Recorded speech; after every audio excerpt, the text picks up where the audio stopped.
O Brasil registrou 2.693 mortes por Covid-19 no último dia. Desde o início da pandemia, já morreram 477.307 pessoas. A tendência é de estabilidade. E receberam a primeira dose da vacina 24,06% da população brasileira e a segunda dose 11%. E o ministro da Saúde, Marcelo Queiroga, compareceu nesta segunda-feira, pela segunda vez, à CPI da Covid. Os senadores questionaram a falta de autonomia à frente do Ministério, a posição em favor da realização da Copa América, a promessa de vacinação da população brasileira até o final do ano, a não eficácia da cloroquina, a falta de epidemiologistas em cargos-chave no Ministério para conter a pandemia, a bula da vacina da Pfizer, dúvidas sobre a Coronavac, a blindagem ao presidente Bolsonaro, entre tantos outros temas. E a gente aqui vai repercutir alguns deles e também sobre o momento atual da pandemia com Marcos Boulos, ele que é médico infectologista, professor da Faculdade de Medicina da USP. Olá, Marcos Boulos, é um prazer recebê-lo. Bom dia. Bom dia, obrigado. É um prazer também estar aí com vocês. Bom, professor, vamos começar aqui a nossa conversa sobre a vacinação, já que hoje é o Dia Nacional da Imunização. O ministro da Saúde prometeu que até o final do ano todas as pessoas com mais de 18 anos serão vacinadas contra a Covid, um total aí, segundo ele, de 160 milhões de pessoas, o que foi retrucado também por vários senadores, como Renan Calheiros, Randolfo Rodrigues, Eduardo Braga, por causa do ritmo lento da vacinação. Chegaram a dizer até que a vacinação só vai estar completa em fevereiro de 2024. O ministro afirmou que ainda pairam dúvidas sobre a Coronavac, ele está preferindo comprar a Butanvac. Quais as dificuldades, na sua opinião, professor, que o ministro terá para cumprir essa promessa e a dúvida dele também em relação à Coronavac? Primeiro, com relação à dificuldade e à disponibilidade de vacina. Do jeito que nós estamos com a vacinação, nós não vamos chegar nunca no fim do ano a vacinar esse grupo que ele está priorizando, né? É necessário ter vacina. Então, precisa comprar mais vacinas, obviamente, só vacinas produzidas no Brasil, que são tanto a Coronavac como a da AstraZeneca, elas são insuficientes para atingir essa meta que ele está propondo. Então, precisa comprar muito mais vacinas. Eu ouvi aí dizer que ele está comprando da Moderna 100 milhões de doses, aí pode ser que você tenha condições de tentar vacinar, se houver logística para todo mundo nesse momento. Quer dizer que nós estamos já no mês de junho, né? Quer dizer que nós temos meio ano para 6 meses para chegar lá. Eu estou achando difícil atingir essa meta, mas tomara que ele tenha razão e consiga fazer isso, né? Com relação às dúvidas da Coronavac, não existem dúvidas. Nós sabemos exatamente o que se propõe a vacina é de primeira geração. Toda a vacina de primeira geração, ela imuniza um pouco menos, mas é bastante segura. Neste momento, qualquer das vacinas utilizadas, elas têm sua eficácia comprovada, principalmente na prevenção contra casos graves, né? Então, todas elas têm um percentual que pode evoluir para casos graves, partindo desde primeira até terceira geração, mas todas elas têm impacto. Prova é que o número de idosos que morreram diminuiu acentuadamente nos últimos meses porque eles foram vacinados, e a grande maioria com Coronavac. Então, mostrando que tem sua eficácia, sim.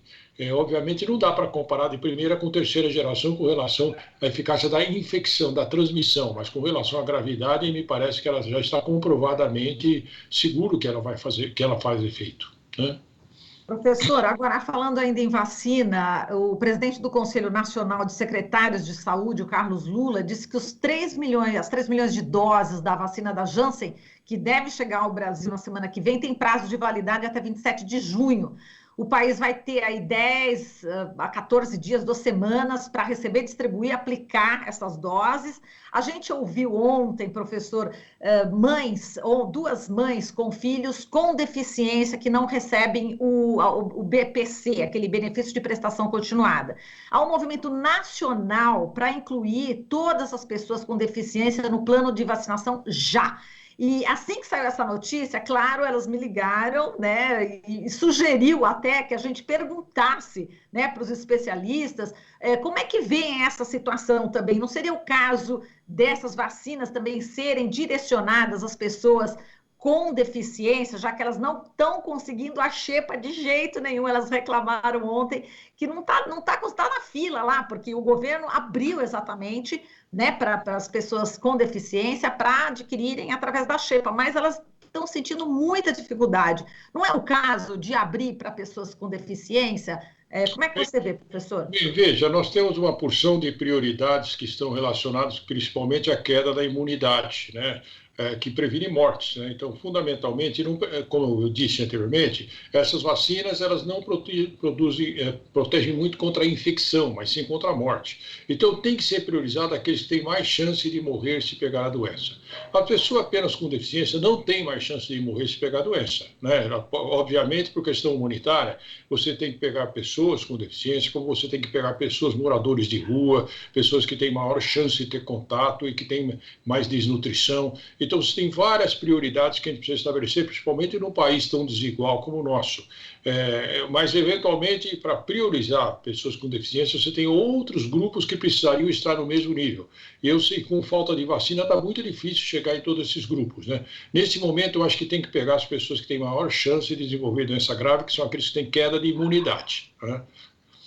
Perfeito. Professor, aqui no estado de São Paulo, a gente já vê aí, enfim, hospitais com leitos aí ocupados, um índice alto. Está preocupante esse momento, na sua opinião, professor? Está muito preocupante. Nós estamos numa situação dramática e isso não melhorou de maneira importante desde o pico das que a gente chamou de segunda onda, que no fundo nós nunca tivemos fora da primeira onda, só que agravou a primeira onda, né?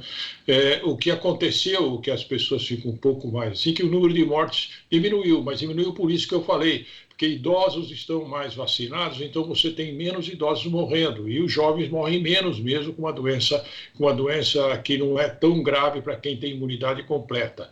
Porém, tem que lembrar que mesmo começaram a morrer mais jovens, porque eles que estão tendo a infecção e estão tendo mais próximos a ficar graves. E o problema do jovem é como ele resiste muito mais, as UTIs ficam lotadas mais tempo com eles lá. Então, nós temos hoje próximo outra vez ao caos das UTIs, caos da assistência médica, e em alguns lugares já passou disso, né? Várias pessoas morrendo por falta de oferta de leitos hospitalares. Obviamente, do jeito que nós estamos, tudo aberto, tudo funciona normalmente, isso vai continuar acontecendo, até que a vacina atinja um nível de proteção que faça com que exista um nível maior de proteção na comunidade, que faça com que atinja o pico e diminua. Provavelmente isso não vai estar tão longe de você mesmo, com essas aberturas todas que estão acontecendo, que você consiga já atingir o platô e começar a reduzir. Mas até lá, nós vamos ter ainda muitas mortes, né? Nós estamos chegando a 500 mil e provavelmente chegaremos a 600 mil ou mais ainda até o segundo semestre. Professor, eu vi uma cena, está circulando aí pelas mídias, pelos WhatsApps da vida, uma advogada que foi multada por um guarda, enfim, municipal em Santos. Ela estava caminhando na praia sem máscara.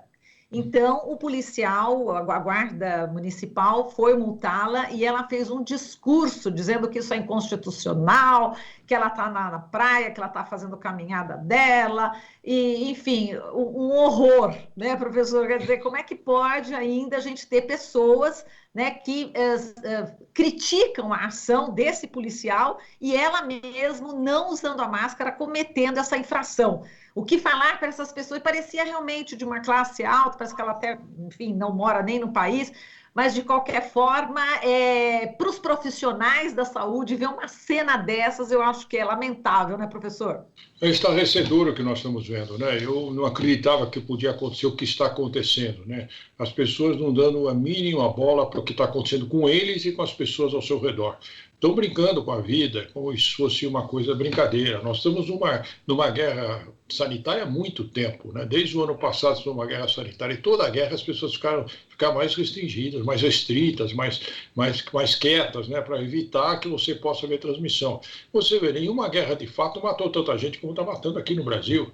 Então, ou seja, guerra por armas, né? Então, essa doença é uma arma, o vírus é uma arma nesse momento. As pessoas têm que se proteger, têm que evitar, e existem regras que têm que ser seguidas. Se a pessoa não liga para a vida dela, mas tem as pessoas que estão ao redor, ela tem que ter pelo menos um pingo de solidariedade e pensar que ela não é uma pessoa única no mundo. Então, as regras têm que ser respeitadas. Ainda, eu até fico muito satisfeito de saber que alguém multou alguém por estar sem máscara, porque eu vejo todo mundo andando sem máscara e ninguém fazendo nada. É função mesmo da polícia fazer isso. Eu acho que ele agiu muito bem e ela muito mal, né?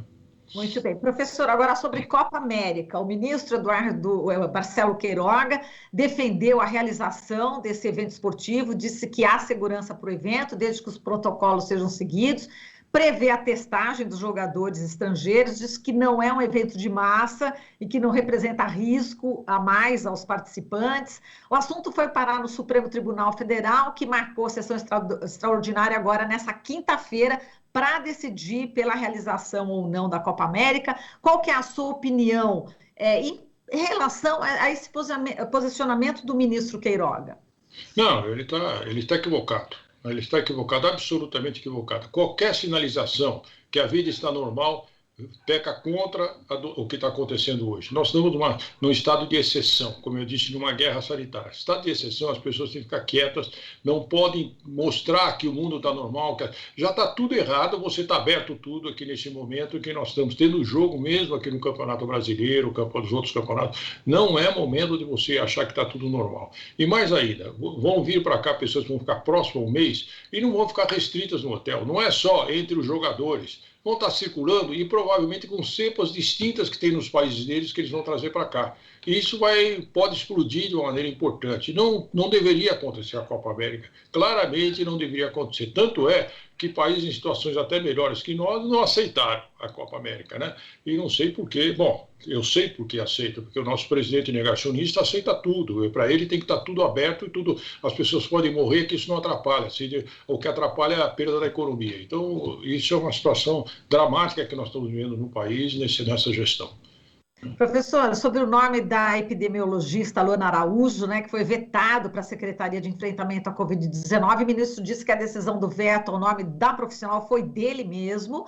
E, aliás, Queiroga disse que não tem ninguém nesse cargo que deve anunciar um nome até o final da semana, né, e que não há epidemiologistas no Ministério da Saúde, né, pelo menos ali em cargos-chave. Isso foi questionado demais durante a CPI ontem. Como é que, enfim, você vê, professor, essa falta, né, de um profissional tão importante, tão estratégico nesse momento da pandemia, epidemiologista? Cá entre nós, não devia ter cardiologista, e sim epidemiologista no Ministério da Saúde, porque é esses que entendem do que acontece, né, dentro do processo e sabem, por exemplo, projetos para a saúde pública de modo geral. O cardiologista não entende nada disso, né? Mas por questão política tem um cardiologista comandando e não pôs a infectologista ou epidemiologista que estaria do lado dele, que ele convidou e depois vetou. Não sei por quê. Ele está dizendo que foi uma decisão dele, mas ele que convidou, né? Então, de qualquer jeito, obviamente, como aconteceu nos ministros anteriores, quem está mandando é o presidente diretamente, ou o grupo que é assessorado dele, ou esse gabinete paralelo, que eu nunca vi acontecer isso, mas que está acontecendo por pessoas absolutamente, alguns deles absolutamente incompetentes para o cargo. Verdade, o senhor falando, né, em relação a um cardiologista, né, que está no comando, mas já tivemos aí o general, né, o Pazuello também, que nem da área médica era, né? Agora, o fato do Bolsonaro não usar máscara, aglomerar, também foi um ponto bastante questionado na CPI, né? O Omar Aziz, o presidente da CPI, disse que se o ministro da Saúde não consegue convencer nem o presidente da República sobre os cuidados com o uso da máscara, distanciamento social, como é que vai convencer outras pessoas? De fato, isso prejudica assim, bastante o controle da pandemia, na sua opinião, professor? Obviamente que sim. O nosso país é o pior país no controle da epidemia do mundo. Do mundo. Por quê? Porque existe, quando você tem uma guerra ou uma doença como essa, uma epidemia, você tem que normatizar o processo que vem do Ministério para todos os estados, com protocolos, com organização, com a previsão de compra de vacinas, de insumos para trabalhar, para a questão da UTI, oxigênio, tudo isso vem do Ministério, vem do governo federal e organizando os estados. Quando o governo federal é contra, não só não organiza, ele é contra, os estados cada um faz por sua conta e fica essa bagunça que nós estamos vendo. Cada um faz de um jeito e nunca dá certo. Um abre, outro fecha, um vai de um lado para o outro, ou seja, uma desorganização motivada por uma falta de liderança. As pessoas que negam que existe a doença, até no começo, nem falou, isso não existe, isso é uma gripezinha que vai passar. E que não dá bola para o processo, para a morte das pessoas, isso é uma coisa dramática. Eu não acreditava que isso pudesse acontecer. cá entre nós, eu não sou mais jovem, eu sou, aliás, já idoso há um tempão já, e sou médico há quase 50 anos, trabalhando na medicina dentro do processo. Eu nunca vi coisa igual. A epidemia como está e as pessoas negacionistas desse jeito. Eu nunca vi. As pessoas não ligam para a vida. Que nem brincar de roleta russa. Uma hora a bala pega. E como nós estamos vendo quase 500 mil mortes, as pessoas não dão bola. Vamos fazer Copa América, vamos abrir as pessoas, o dancing, as pessoas vão para bagunça, praia, todo mundo lá sem máscara. Pô, o que está brincando? Né? Então, assim é muito difícil.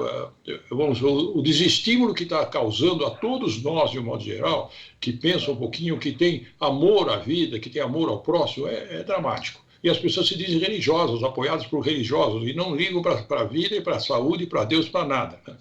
Bem lembrado, professor, muito bem lembrado. E o principal mandatário do país dando mau exemplo, aí o caos está formado, né, professor? É verdade, misturam política com saúde, né? Não tem jeito. Exato. Professor, muitíssimo obrigada aqui por sua participação, sempre tão eficiente. Muito obrigada e até uma próxima. Prazer estar com vocês, até uma próxima. Então. Até mais. Falamos aqui com Marcos Boulos, médico infectologista, professor da Faculdade de Medicina da USP. Aqui você ouve as notícias que os outros não dão. Jornal Brasil Atual.